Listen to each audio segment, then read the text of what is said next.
जय हिंद दोस्तों, लक्ष्य क्लासेज में आपका बहुत बहुत स्वागत है। दोस्तों आज हम लोग ज्योमेट्री में ट्रायंगल पढ़ेंगे, त्रिभुज के बारे में पढ़ेंगे। आज का क्लास हम लोग का 2 रहेगा।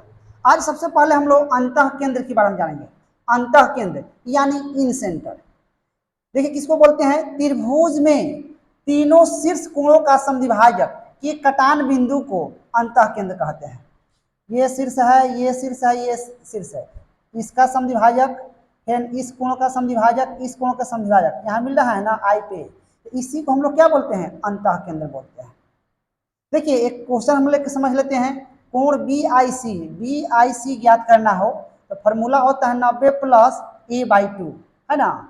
ये जो एंगल दिया रहेगा उसका आधा करके जोड़ देंगे तो 90, ए का मान 60 दिया है, 60/2 तो 90 या 30 120 हो जाएगा। यानी BIC कितना हो जाएगा? 120 डिग्री हो जाएगा। देखिए एक नोट समझ लेंगे कि अंतः केंद्र से तीनों भुजाओं की दूरी समान होती है ना। ये अंतः केंद्र से है ना, जितना यहाँ दूरी है उतना यहाँ दूरी है, उतना यहाँ दूरी है। देखिए BOC मालूम करना हो, BOC तो क्या करेंगे? 90 प्लस a/2। इस फार्मूला को हम लोग एकदम कंठस्थ कर लेंगे।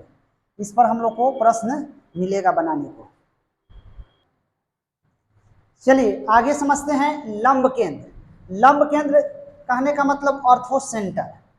देखिए लंब केंद्र क्या होता है? त्रिभुज में तीनों शीर्ष बिंदुओं से सामने वाली भुजा पर डाले गए लंब के कटान बिंदु को लंब केंद्र कहते हैं। देखिए ये शीर्ष है, यहाँ से डालें यहाँ लंब होगा 90 बनेगा, फिर यहाँ से यहाँ 90 होगा, यहाँ से यहाँ 90, यानी इसको हम लोग क्या कहेंगे? लंब केंद्र यानी ऑर्थो सेंटर। देखिए इसमें BOC, अगर हम लोग को BOC ज्ञात करनी हो तो विचार कर लेंगे चतुर्भुज AFOE में, है ना। तो एंगल FOE बराबर क्या करेंगे? 360, FOE करेंगे 360 माइनस ये 90 90 या 60 घटा देंगे, कितना जाएगा? 120 डिग्री। ये हम लोग को हो जाएगा कितना? 120 डिग्री। अब करेंगे हम लोग की चूंकि FOE इक्वल टू BOC है ना, 120 डिग्री हम लोग का हो जाएगा। इसका आंसर 120 डिग्री।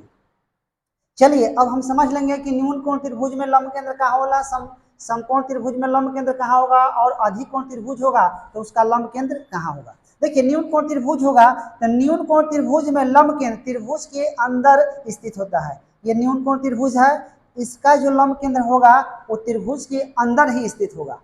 चलिए बी नंबर समझते हैं। समकोण त्रिभुज में लंब केंद्र समकोणिक बिंदु पर स्थित होता है। ये हम लोग का समकोणिक है ना, यहीं पर क्या होगा? इसका लंब केंद्र होगा समकोण त्रिभुज में। अधिक कोण त्रिभुज में लंब केंद्र त्रिभुज के बाहर लेकिन अधिक कोण के सामने स्थित होता है। देखिए ये मेरा क्या है? अधिक कोण है ना। इसी के सामने हम लोग क्या होगा? लंब केंद्र होगा। यहाँ से एक लंब डाल देंगे, फिर यहाँ से खींचकर डाल देंगे, है ना, इसको आगे बढ़ा देंगे, यही जो बिंदु होगा हम लोग क्या हो जाएगा? लंब केंद्र होगा। यानी अधिक कोण त्रिभुज में लंब केंद्र त्रिभुज के बाहर होता है लेकिन अधिक कोण के सामने होता है।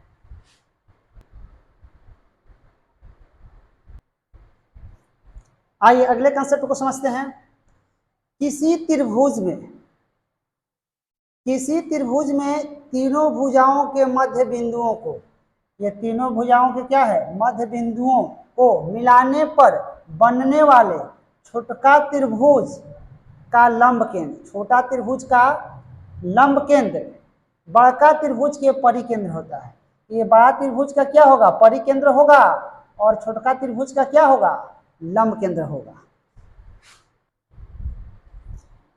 आइए आगे समझते हैं केंद्रक, सेंट्रॉइड। सेंट्रॉइड किसको बोलते हैं? किसी त्रिभुज में तीनों माध्यिकाओं के कटान बिंदु को केंद्रक कहते हैं। माध्यिकाओं के ये कटान बिंदु हुआ है ना, इसको क्या बोलते हैं हम लोग? केंद्रक बोलते हैं। एक नोट समझ लेंगे हम लोग कि केंद्रक प्रत्येक माध्यिका को 2:1 के अनुपात में विभाजित करती है। जैसे मान लीजिए कि ये 2 होगा तो क्या हो जाएगा? 1 हो जाएगा। ये आपका 2 होगा तो ये क्या होगा? 1 होगा। ये 2 होगा तो क्या होगा? ये आपका 1 होगा, है ना। चलिए आइए आगे समझते हैं परिकेंद्र, सरकम सेंटर। त्रिभुज के परिवृत्त के केंद्र बिंदु को परिकेंद्र कहते हैं। त्रिभुज के परिवृत्त है ना के केंद्र बिंदु को क्या कहते हैं? परिकेंद्र कहते हैं। त्रिभुज में परिकेंद्र से तीनों शीर्षों की दूरी, ये परिकेंद्र से तीनों शीर्षों की दूरी क्या होती है? आपस में समान होती है। चलिए आइए समझते हैं। एबीसी त्रिभुज है, इसमें बीच से एक ये रेखा इसको बराबर बराबर भागों में बांट दे रहा है। लिख सकते हैं एरिया ऑफ त्रिभुज ए बी डी बराबर एरिया ऑफ त्रिभुज ए सी डी बराबर है, तो हम लिख सकते हैं एरिया ऑफ त्रिभुज ए बी सी बटे 2, यानी ए बराबर ये तीनों आपस में क्या होगा? बराबर होगा। आइए अगले कंसेप्ट को समझते हैं। ये त्रिभुज दिया है, बनने वाले 6 त्रिभुजों का एरिया आपस में समान होता है, यानी प्रत्येक त्रिभुज का एरिया मूल त्रिभुज के एरिया का छठा भाग होता है। देखिए मूल त्रिभुज मेरा यही ना हुआ, ए बी सी हुआ। मूल त्रिभुज हम लोग का क्या हो जाएगा? ए बी सी, ठीक है। अब देखिए एक एरिया ये बन रहा है, 1 वाला, ये 2 वाला, 3 वाला, 4 वाला, 5 वाला, 6, इसमें 6 त्रिभुज बन रहा है। ये 6 त्रिभुज आपस में क्या होगा? समान होगा, और ये मूल त्रिभुज का क्या होगा? छठा भाग होगा। यानी हम कह सकते हैं कि इसका छठा भाग बराबर कह सकते हैं त्रिभुज ए ओ एफ, ठीक है। अगला कंसेप्ट है चारों त्रिभुज का क्षेत्रफल आपस में समान होगा। देखिए ए बी सी क्या होगा? त्रिभुज होगा। फिर डी ई एफ है ना, एक त्रिभुज होगा, इसका एरिया इसका एरिया इसका एरिया, ये चारों त्रिभुज का एरिया क्या होगा? आपस में समान होगा। इस फिगर में चलेंगे, ए जी अनुपात ओ जी, यानी ए जी अनुपात ओ जी है, ए है ए जी है, ठीक है। उसके बाद ये आपका क्या होगा? 3 अनुपात क्या होगा? 1 के अनुपात में ये होगा। चलिए अगले कंसेप्ट को समझते हैं। एरिया ऑफ त्रिभुज डी ओ ई का जो क्षेत्रफल होगा, एरिया ऑफ त्रिभुज ए बी सी का क्षेत्रफल का 12वां भाग होगा, ठीक है। पर यहाँ से भी आप कंस्ट्रक्शन कर सकते हैं, है ना, फिर यहाँ से भी कर सकते हैं, माने इसका एरिया पूरे एरिया का क्या होगा? 12वां भाग होगा। चलिए आइए अगले कंसेप्ट को समझते हैं। त्रिभुज की किसी भुजा को आगे बढ़ाने से बना बाह्य कोण दोनों सम्मुख भुजाओं कोणों के योग के बराबर होता है। चलिए देखिए, ये इस चित्र में ए बी क्या है?